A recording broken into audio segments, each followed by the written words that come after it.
আসসালামু আলাইকুম এভরিওয়ান, কেমন আছেন আপনারা সবাই? স্কুল লাইফটা দেখলে আসলেই মনে হয় যদি আবার স্কুল লাইফে ফিরে যেতে পারতাম। আমি স্কুল লাইফটা মিস করে না এমন কোনো মানুষ নাই। বাচ্চারা সবাই আসতেছে।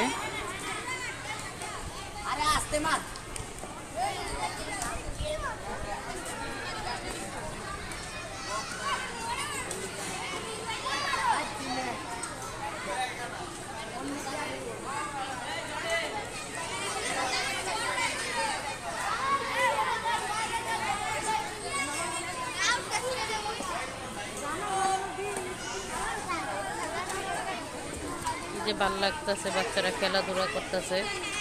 বাচ্চাদের আনন্দ দেখলে নিজেরও আনন্দ লাগে। তবে এটাই হলো আমার বাচ্চাদের স্কুল। তো ভালো থাকবেন সবাই, আল্লাহ হাফেজ।